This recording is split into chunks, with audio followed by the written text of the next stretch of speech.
미국의 윌리엄 제임스라는 학자가 있었는데 고등종교 신앙의 3대 요소를 지적했습니다. 가장 정확한 판단이라고 알려져 있습니다. 고등종교, 인류의 정신세계를 유익하게 하는 고등종교. 첫째는 거룩하고 활기찬 예배. 거룩하고 활기찬 예배. 너무 활기만 강조하다가는 거룩성이 떨어지고 너무 거룩하다가는 또 신세대에 안 맞아서 잠이 오니까 어떻게 거룩하면서 활기찬 예배를 드릴 것인가. 둘째는 분명한 신앙 고백. 신앙 고백이 참 중요하지요. 뭘 믿는다는 내용이, 콘텐츠, 신앙의 내용이 분명해야지 그냥 뭐 왔다 갔다 믿을 수는 없으니까. 분명한 신앙 고백에는 3가지 조건이 있습니다. 신앙 고백이 확실하려면은 신학적으로 그걸 교회의 3대 요소라고 부릅니다. 첫째가 캐리그마, 말씀이요. 말씀이 바로 선포되어지고 바로 믿고 바로 고백되어져야 되지요. 기독교를 말씀의 종교, 우리 신앙을 말씀의 신앙이라 하는데, 그래서 누가 설교하느냐가 대단히 중요합니다. 말씀을 바로 선포해야 하니까 바르게 선포하지 못하면은 본인들도 모르게 사이비로 나가는 겁니다. 그런데 신천지라든지 사이비 얘기가 많은데 교인들이 왜 헷갈리느냐. 사이비라 그래서 사이비로 붙여놓고도 아니고 사이비 이맛박에 써놓은 것도 아니고 위험한 게 뭐냐 하면은 95%는 꼭 같은 거예요. 마지막 5%가 다른 데서 헷갈리는 겁니다. 그래서 사이비 신앙, 사이비 교회 갔다가 95%가 같으니까 뭐 같네 하다가 끝에 살짝 다른 것을 느끼기 전에 거기에 받아들여 버리는 거지요. 그런 사이비의 시스템에 한번 들어가 버리면 빠져나오기가 어려워요. 사이비일수록 종말론적 심판을 강조하고 떠나면 저주받는다. 이런 식으로 자주 하니까 혹시 빠졌다가 저주받지 않을까. 이런 불안 요소가 생기는 거지요. 사이비가 참 그래서 무섭습니다. 그 말씀 캐리그마가 바로 선포되어야 되고, 둘째는 그 말씀을 중심으로 성도들의 교제가, 그걸 코이노니아 그래요. 코이노니아. 성도의 교제가 참 중요합니다. 그래서 구역예배, 감리교에서는 속회, 또 어떤 교회는 목장, 구역예배 교제가 참 중요합니다. 그래서 우리 교단 젊은 목사 중에 아주 훌륭한 목사가 김동호 목사라고 있는데 같은 교단의 훌륭한 후배입니다. 김동호 목사는 그래요. 우리 교인 중에 구역예배에 속하지 않는 교인은 우리 교인 아니다. 아주 딱 잘라서 얘기하더라고요. 구역예배에 드리지 않는 교인은 우리 교인이 아니다. 그만큼 구역 교제를 강조하는 거예요. 교제, 그 코이노니아지요. 그 코이노니아를 통해서 말씀이 영혼 깊이 뿌리를 내리는 겁니다. 그래서 이제 뿌리 내린 신앙을 가지고 교회 세 번째 요소가 봉사, 디아코니아 그래. 디아코니아. 신앙의 3대 요소입니다. 교회의 3대 요소입니다. 첫째는 케르기마 말씀, 둘째는 코이노니아 성도의 교제, 셋째는 섬기는 실천 생활, 봉사, 그걸 디아코니아 그래요. 그런데 이제 이런 것들이 교회 요소인데 고등 종교가 이루어지는데 그런 신앙 고백이 말씀 안에서 분명해야 되고, 세 번째 고등 종교가 가지는 세 번째 특징이 응답받는 기도. 기도 응답이 중요한 겁니다. 간절히 기도 드릴 때 응답받으면은 그 응답으로 하나님께 영광 돌리는 거지요. 예수님께서 요한복음에서 말씀하시기를 너희가 기도드려 응답받음으로 하나님께 영광 돌려라. 예수님께서 그렇게 말씀하셨지요. 기도 응답이 자꾸 쌓여가야 돼요. 기도 응답의 역사가 자꾸 쌓여가면은 그 자체가 신앙의 이력서가 되는 겁니다. 그래서 우리가 기도 노트를 준비하는데 이제 백지 노트라 합시다.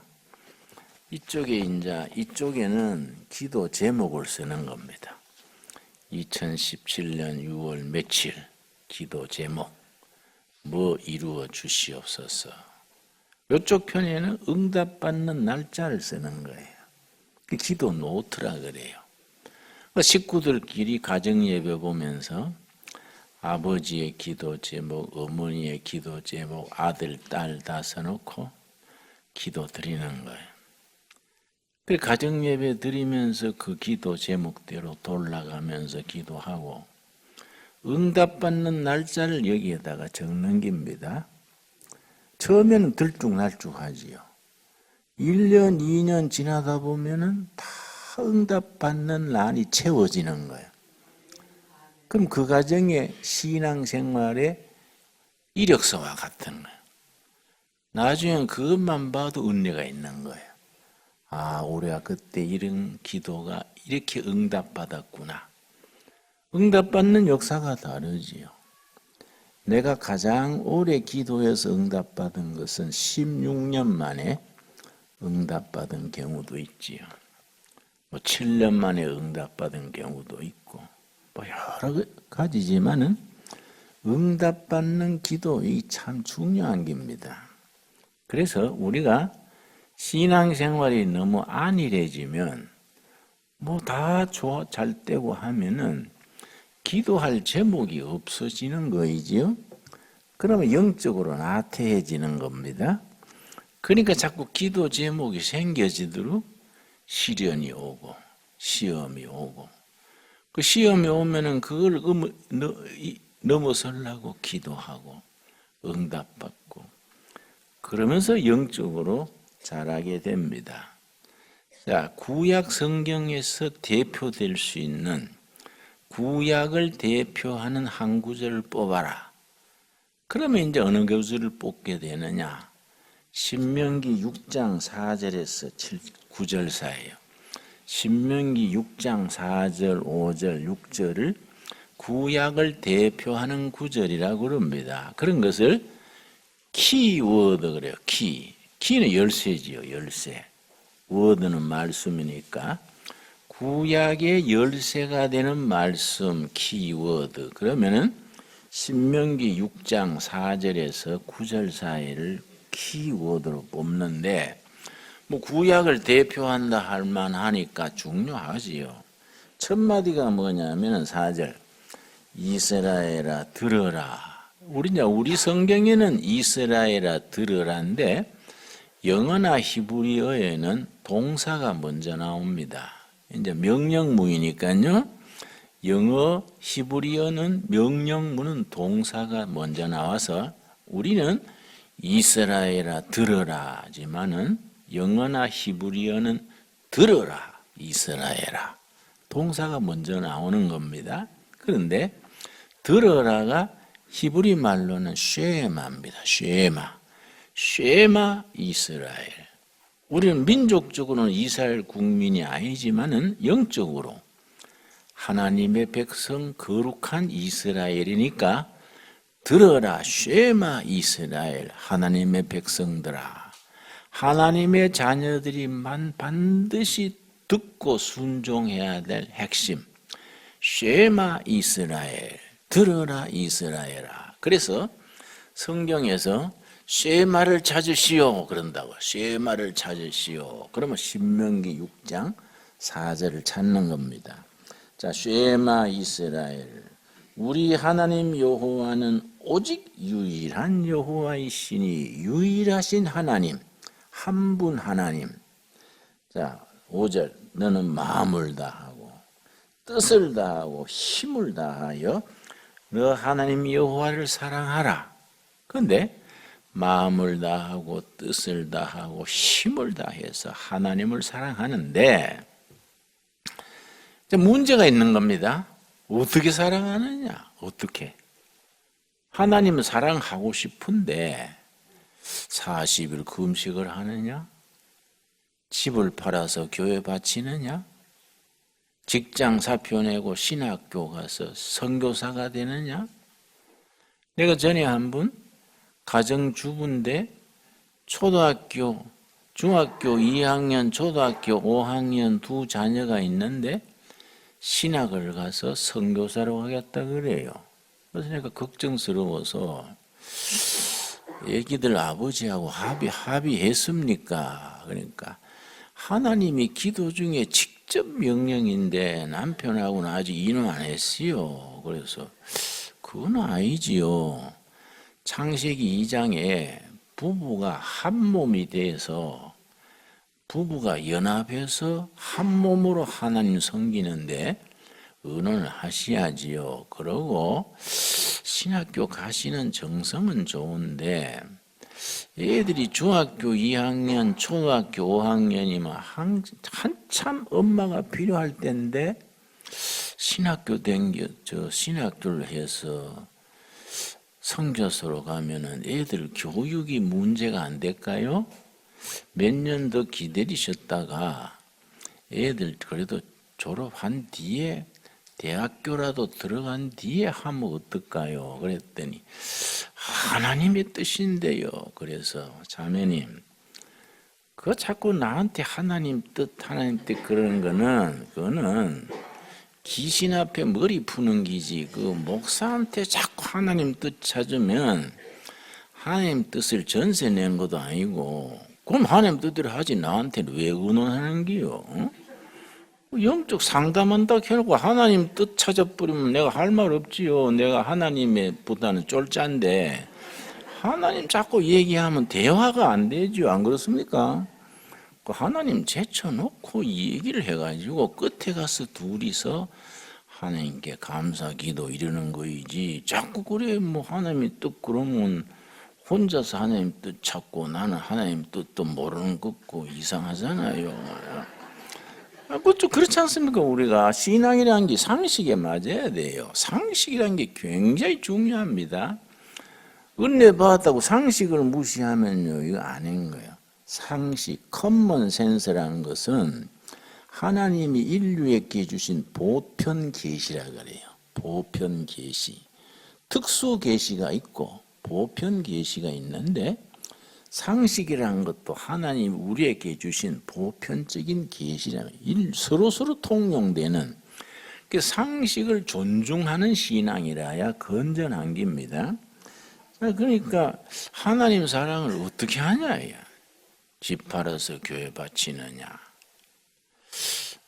이거 신학교 가서 선교소로 가느냐? 이게 중요한 거이지요. 참 우리가 그런 걸 헷갈릴 때가 많습니다. 자, 그런데 성경은 참 왜 성경이 위대하냐? 굉장히 현실적이고 구체적이에요. 성경은 추상적이지 않습니다. 성경은 아주 구체적이에요. 그리고 현실적인 것이 영적인 거예요. 성경이 가지는 아주 특별한 은총이지요. 하나님 사랑하라 하고 뭐 알아서 해라가 아니에요. 그 구약에서는 하나님을 사랑하라 하고 사랑하는 구체적인 내용을 세 가지로 제시해요. 세 가지를 실천할 때 하나님 사랑하는 거예요. 세 가지 중에 안 하면 하나님 사랑 안 하는 거예요. 첫째가 뭐냐? 6절이죠. 6절. 하나님 사랑에 몇 가지라고요? 세 가지. 그걸 확실히 기억을 해야 됩니다. 첫째는 6절.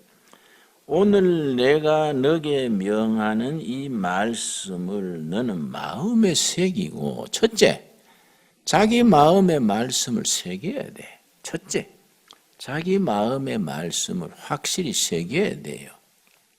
둘째가 뭐냐?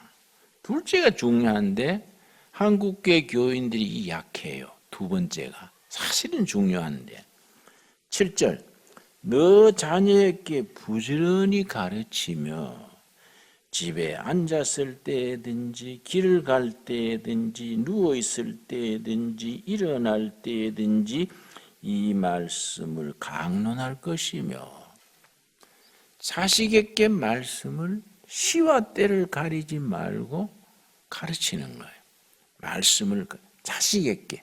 그래서 아버지 어머니의 신앙이 가정교육을 통해서 아들, 딸에게 전해져 가는 거예요. 이게 이제 신앙의 기본 틀이거든요. 그런데 아버지는 장로님이고 어머니는 구원사님인데 자식들은 고등학교 졸업할 때까지는 예배당을 다녀주는 거예요. 고등학교 졸업해가지고 대학교 기숙사에 가면 해방이 됐어. 예배 안 가버려요. 대학교 가가지고는. 어쩌다가 방학 때 집에 오면은 교회 나가고. 그러다가 대학 졸업하고 취직을 하면은 직장 생활이 뭐 피곤하고 바쁘니까 아예 교회를 떠나버리는 겁니다. 그러면서 세대가 가면서 신앙이 전승이 안 되는 겁니다. 이 큰 위기지요. 한국교회 위기가 이겁니다. 그래서 13년 전에 육군사관학교에 졸업하는 신입생들의 신앙인 비율이 13년 전에 개신교가 23%랬습니다. 해마다 1%씩 줄었어요. 금년에는 5%로 줄었어요. 5%. 해마다 1%씩 고등학교 졸업생들의 신앙 크리스찬이 줄어드는 거예요. 지금은 중고등학생들 중에 크리스찬 비율이 3%로 내려가 3%. 그럼 우리 교회가 미래가 없어지는 겁니다. 그래서 우리가 전에 속했던 노회가 평양노회인데 내가 구리에 있을 때에 평양노회 교회가 150교회랬는데 그 중에 유엔주일 학교가 3분의 1이 없어졌어요. 애들이 교회 안 오니까 중고등부는 50%가 없어졌어요. 그럼 그건 비상이지요. 교회 미래가 없어진다는 얘기지요. 그래서 그 위기를 가장 실감나게 겪은 나라가 영국입니다. 영국이 얼마나 기독교 국가입니까? 퓨리탄, 청교도 신앙 영국이 대단했지요. 그런데 영국에서 교인들이 떠나면서 예배당이 비지 않습니까? 그 노인들이 한 40명 남아가지고 예배당을 유지를 못하니까 예배당을 팔라고 내놓은 거예요. 예배당을 팔라고 내놓으니까 예배당 건물이 사가지고 뭘 하기 어렵잖아요. 그걸 누가 사느냐? 이슬람 교인들이 사는 거예요. 이슬람 교인들이. 그래서 옛날에 교회를 했는데 이슬람 사원으로 변한 교회가 630교회. 630교회가 이슬람 사원이 된 거예요. 왜냐? 이슬람은 막 자식을 많이 낳고 산하 제한 안 하고 열심을 내니까. 그런데 뭐 그것도 뭐 참 마음 아픈 일이지만은 영국 사람들이 이슬람 그 자녀 뭐 차별하고 하니까 거기서 반사회적인 아이들이 자라서 IS에 들어가는 거예요. 이슬람 스테이트, 이슬람 국가를 건설하자. 이 IS인데 얼마나 그 사람들이 잔인하고 거칠고 그렇습니까? 그러니까 기독교 본부, 영국, 독일 이런 사회에 이슬람이 들어가는 거예요. 그러니까 교회를 사들여가 이슬람 사원으로 만드는 겁니다. 그 왜 그래 되느냐? 신앙이 자속 자손대에 이어지지를 못하기 때문에. 그래서 쉐마 이스라엘, 들어라 이스라엘아. 하나님 사랑 마음을 다하고 뜻을 다하고 힘을 다해 사랑하는데 첫째는 말씀을 네 마음에 새겨라. 둘째는 네 자식에게 말씀을 가르쳐라. 셋째가 레위기 19장 18절입니다. 레위기 19장 18절. 하나님 사랑의 구체적인 내용의 세 번째입니다. 자, 레위기 19장 18절. 레위기 19장을 거룩장이라 그러는데 거룩한 생활의 내용을 차근차근 체계적으로 가르친 것이 레위기 19장입니다. 그 중에 18절 말씀. 이 말씀은 이제 예수님도 인용하시고 했는데 18절. 원수를 갚지 말며 동포를 원망하지 말며 너 이웃 사랑하기를 너 자신과 같이 사랑하라. 나는 여호와이니라. 네 이웃을 사랑하라. 그런데 이웃 사랑하는 기준을 일러준 거지요. 어떻게 사랑하라고요? 너 자신을 너가 사랑하는 기준으로 너 이웃을 사랑하라. 그래서 동양의 공자님의 말과 예수님의 말씀이 차이가 있습니다. 공자님에게 제자가 한번 물었습니다.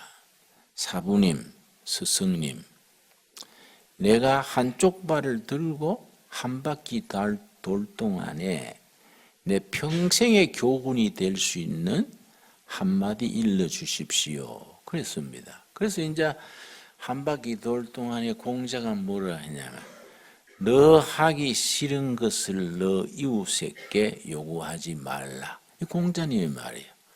네 하기 싫은 것을 네 이웃에게 하지 말라. 그래서 일본 교육의 기준은 이웃에 폐 끼치지 말라. 공자님 말 그대로예요.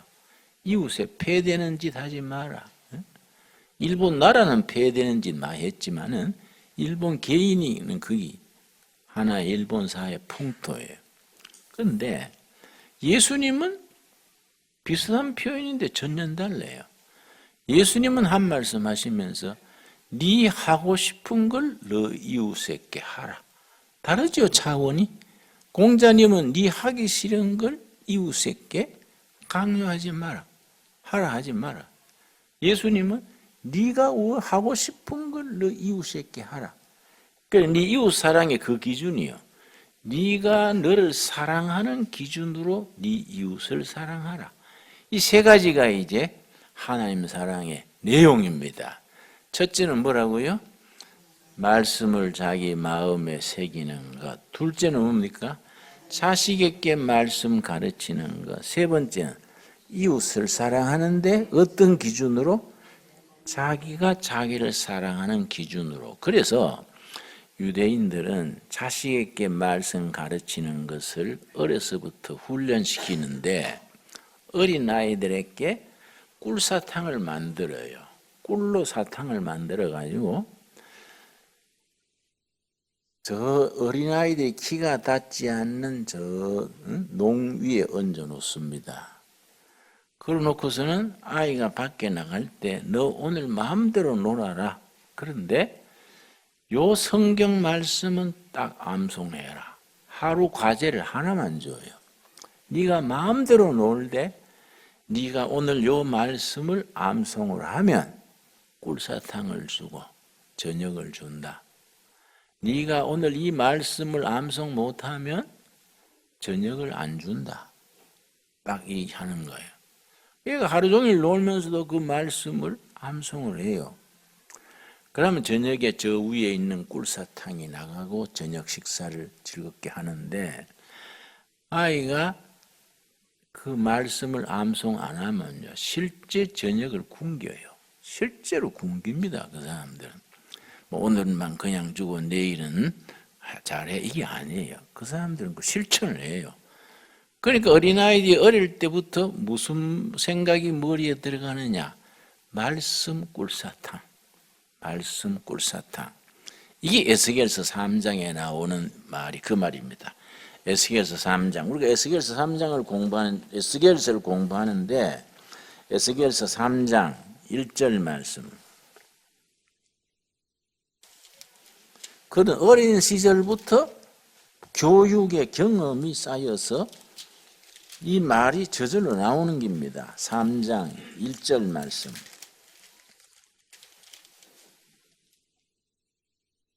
또 그가 너게 이르시되 인자야 너는 발견한 것을 먹어라.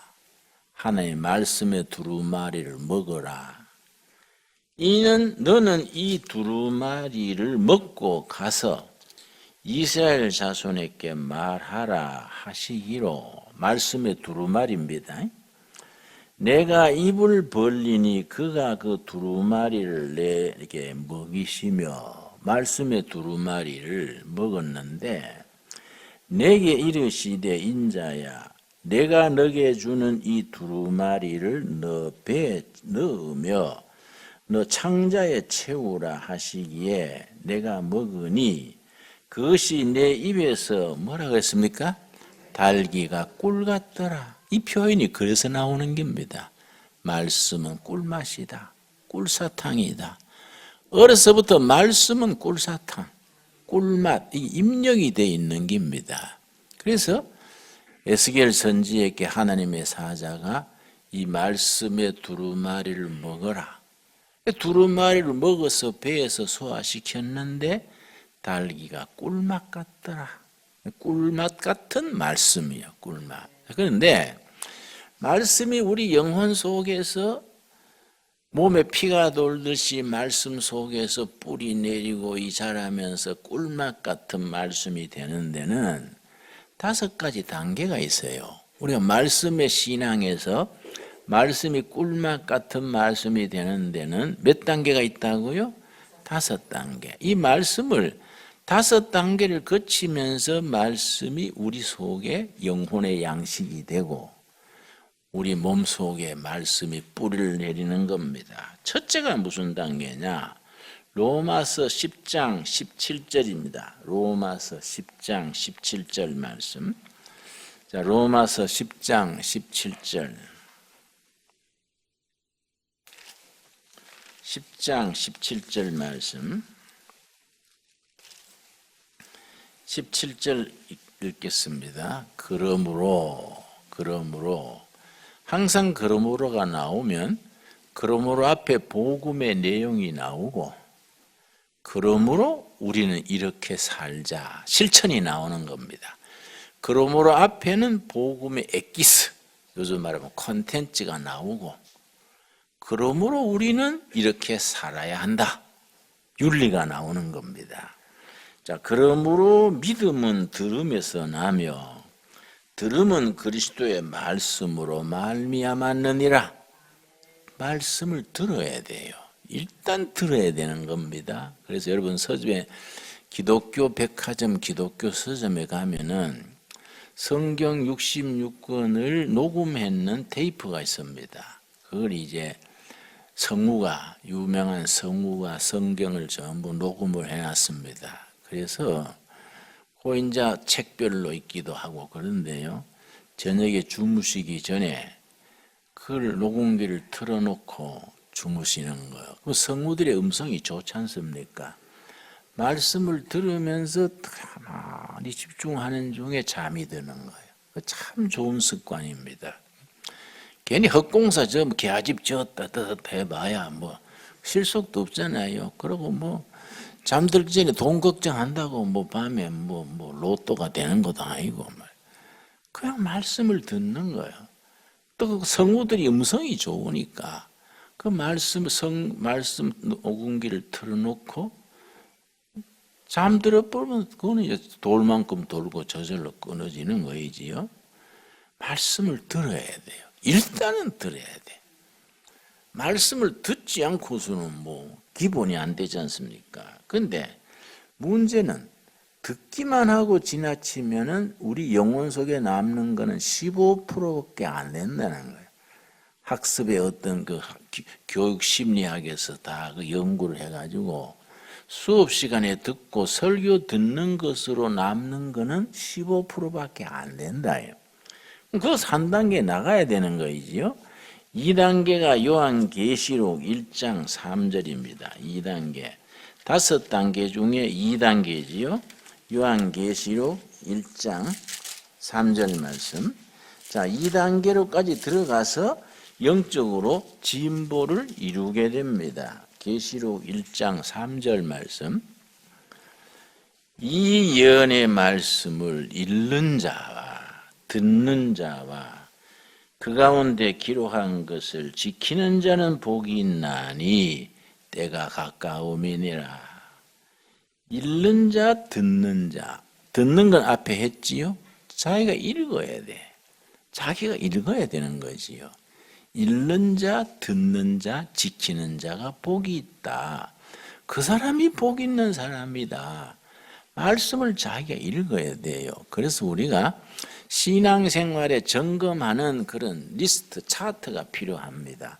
한 10가지. 오늘은 말씀 1장 이상 읽었느냐? 오늘은 단 1, 2분이라도 기도를 드렸느냐? 오늘 찬송한 곡 불렀느냐? 우리 교인들한테 신앙을 체크하는 리스트가 필요해요. 어릴 때는 어른 되면 괜찮지만 그래가지고 기도했는 날은 거기에 별표를 하고 까먹은 날은 그냥 비우고 이게 보면 나중에 이 점수가 들락날락 하는 것. 신앙은 훈련입니다. 훈련. 훈련이 빠지면 신앙이 자라지를 못합니다. 그래서 교인과 제자가 다르지요. 교인 중에 말씀으로 훈련된 교인이 제자입니다. 그래서 영어로는 제자가 disciple, 훈련이 discipline 같은 말이에요. 말씀과 기도로 discipline, 훈련된 교인이 disciple 제자예요. 훈련이 안 된 교인은 그냥 교인으로 있는 겁니다. 그래서 우리 교회 훈련이 부족하기 때문에 10년, 20년, 30년 교회 다녔는데 늘 초신자 수준이요. 그러니까 정말 좋은 교회에 속해서 체계적으로 훈련을 받아야 돼요. 훈련의 기본은 2가지지요.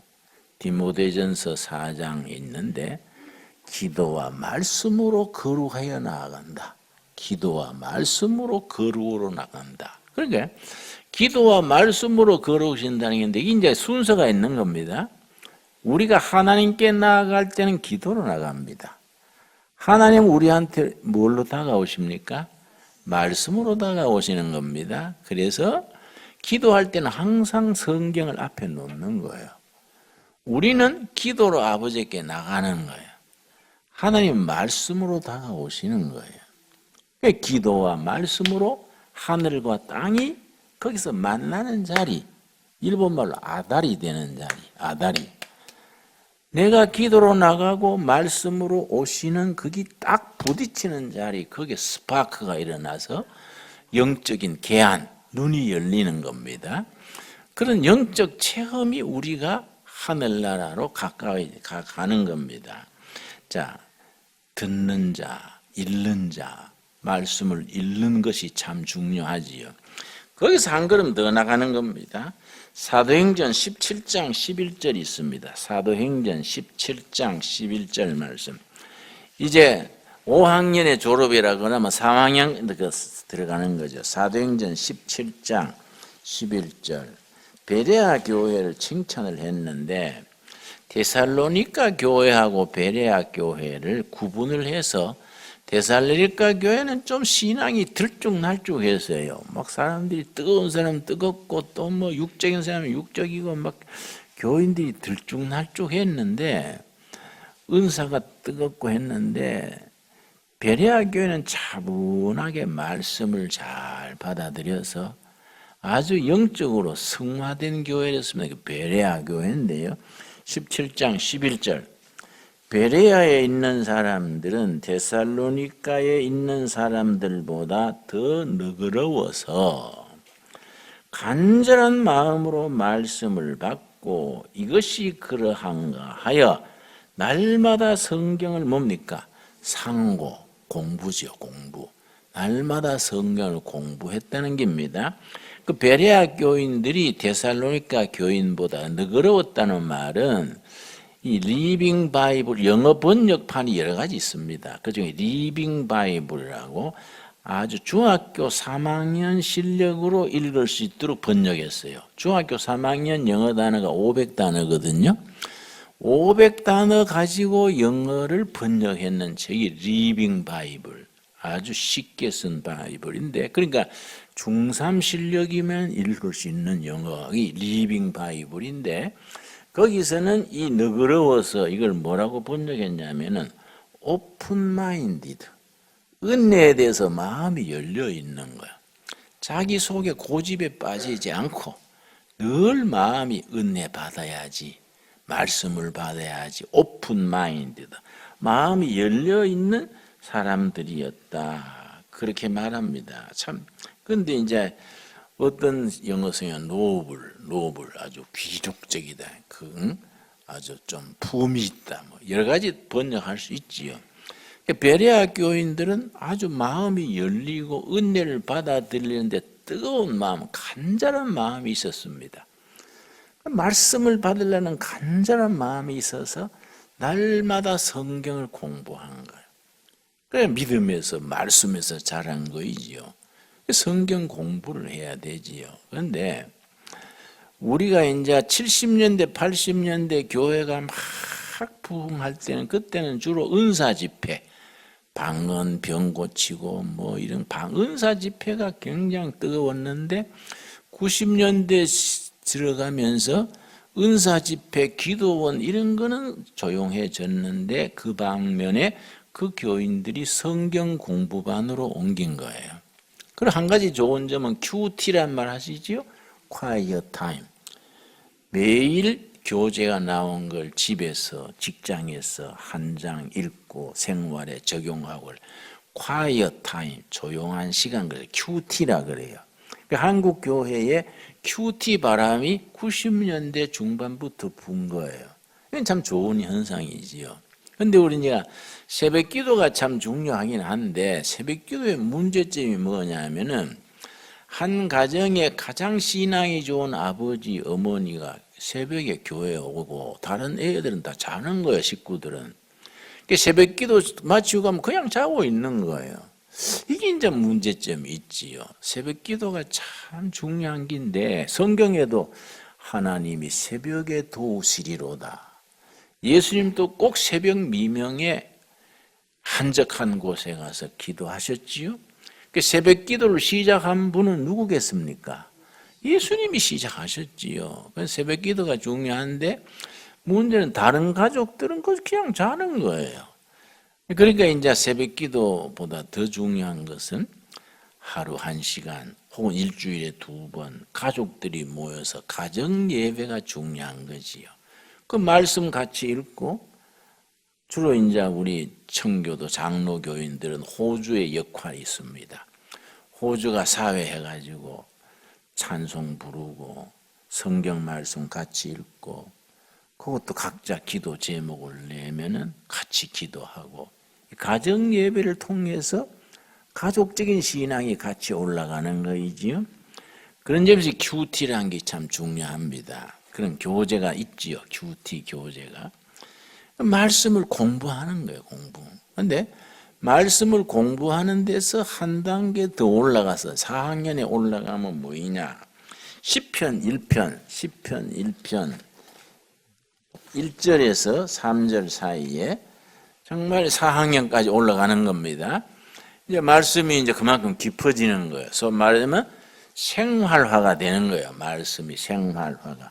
시편 1편 복 있는 사람은 시편은 150편으로 되어 있는데 1편이 서론이고 요약입니다. 시편 150편 중에 1편이 서론이면서 전체를 요약했는 내용이다. 그렇게 말합니다. 그 주제가 복 있는 사람이에요. 영적으로 복 있는 사람은 어떤 사람이냐? 악인들의 꾀를 쫓지 아니하며 죄인들의 길에 서지 아니하며 오만한 자의 자리에 앉지 아니하고 오직 여호와의 율법을 즐거워하여 그의 율법을 주야로 뭐라 그랬습니까? 묵상하는도다. 새로운 번역에는 읊조리는 자다. 읊조린다. 묵상하는도다가 그 이해를 하셔야 됩니다. 묵상한다는 말의 의미가 새로운 번역에서는 주야로 말씀을 읊조리는도다. 읊조린다는 말은 자기 입의 말이 자기 귀에 들릴 정도로 나지막하게 그것을 읽는 거예요. 묵상한다는 말이 그냥 눈 감고 조용하게 있는 게 묵상이 아니에요. 성경의 묵상은 읊조리는 거예요. 옆에서 크게 하면 옆에 사람 지장이 있으니까 자기 소리가 자기 귀에 들리는 대로 복 있는 사람은 악인들의 꾀를 쫓지 아니하며 죄인들의 길에 서지 아니하며 이 읊조리는 거예요. 그 사람이 복 있는 사람이라. 그 기회가 있으면 설거지하면서 등산하면서 일하면서 말씀을 읊조리는 것이 습관화가 돼야 돼. 모르는 사람이 보면 쭝얼쭝얼하게 조금 뭐 이상한 사람처럼 보일지 몰라도 우리가 진실한 크리스찬인 줄 알면 저 사람이 말씀을 읊조리는구나, 묵상하는구나 그렇게 이해하게 되지요. 묵상한다는 말의 의미가 그 말입니다. 그러면 3절에 복 있는 사람은 말씀을 밤낮으로 읊조리는 묵상하는 사람인데 무슨 복을 받느냐? 3절이 그 사람이 받는 복의 내용입니다. 3절 우리 같이 읽겠습니다. 그는 시냇가에 심은 나무가 철을 따라 열매를 맺으며 그 잎사귀가 마르지 아니한 같으니 그가 하는 모든 일이 다 형통하리로다. 시냇가에 심은 나무가 받는 복입니다. 그날은 비가 귀하니까 비가 올 때는 물이 좌르르 도랑에 흐르다가 비가 그치고 가뭄이 심하니까요 메말라 버립니다. 그러나 시내는 물이 마르지만 밑으로는 흐르는 거예요. 지하수로 밑으로는. 그런데 그러니까 다른 나무는 물을 못 받아도 시냇가에 있는 나무는 주로 버드나무지요. 버드나무가 물가에 많거든요. 그 시냇가에 있는 나무는 물의 근원이 가깝기 때문에 늘 물을 공급받는 겁니다. 시냇가에 심은 나무와 같이 항상 물을 공급받아서 잎이 푸르고 왕성한 거이지요. 그러면 성경에서 물 그러면 뭘 상징합니까? 성령님이요. 떡 그러면 말씀, 기도 그러면 호흡, 전도 그러면 운동. 그거 다 상징하는 게 있거든요. 그 말씀, 떡이지요. 또 물, 성령님이지요. 시냇가에 심은 나무가 물을 항상 공급받는다는 것은 하나님의 말씀을 늘 읊조리는 사람은 성령님과 교통이 늘 이어진다 이 말이에요. 성령과 늘 교통하니까 영적으로 살아있는 거예요. 잎이 푸르고 하는 일이 형통하리로다. 참 귀한 말씀이지요. 자, 우리 신앙이 거기까지 가면 이제 영적 자리가 잡힌 겁니다. 이제 말씀 읊조리고 늘 성령 교통이 있고 하면은 말하자면 영적으로 아주 고수가 되는 거예요. 거기서 한 단계 더 가는 겁니다. 한 단계. 거기서 한 발 더 나가면은 정말로 진실한 크리스찬이 되는 거이지요. 자, 요수아서 1장 8절입니다. 요수아 1장 8절. 그래서 우리가 이제 신앙생활에 5학년 졸업반이 되는 겁니다. 요수아 1장 8절 말씀. 자, 우리가 말씀으로서 성장해서 영적으로 깊어지는데, 첫째는 말씀을 듣는 거지요. 말씀을 듣고, 둘째는 뭡니까? 말씀을 읽는 거지요. 날마다 성경을 읽어야 됩니다. 세 번째 뭡니까? 베레아 교인들처럼 말씀을 공부하는 겁니다. 말씀 공부의 교재들이 좋은 것들이 있습니다. 한번 기회 있으면 내가 평신도들이 성경 공부하기 좋은 교재를 한번 추천을 내가 한번 한 10권쯤 뽑아서, 예를 들어서 로마서를 공부하는 데는 일본의 우찌무라 간조 선생, 사도행전을 공부하는 데는 내가 볼 때는 이동원 목사 책이 제일 좋더라고요. 주기도문을 공부하는 데는 우리 영락교회 목사님이었던 임영수 목사 기도 학교란 책이 있어요. 아주 적합하게 잘 쓴 책들이 있어요. 그런 것들을 이제 준비해 놓으면 그때그때 공부를 할 수 있습니다. 물론 본문 말씀 열심히 읽어야 되지만은 공부를 하려면 참고서가 또 필요하지요. 또 이제 성경 전체를 쉽게 이해하는 데는 미국의 여자 성경학자, 여자 성경을 잘 가르친 분인데, 빌리그레암 목사 같은 분도 그 부인이 길러낸 사람이에요. 한 가정주부 여자인데 말씀에 깊고 영적으로 깊어서 미국 교회 영적 지도자를 많이 길러냈습니다. 그 사람 이름이 헨리에타 미어즈라는 여자인데, 그 아주 서점에 가면 성경에 대한 신구약 성경 강해한 신구약 성경 정리한 책이 있어요. 헨리에타 미어즈라고. 아주 추천할 만한 책입니다.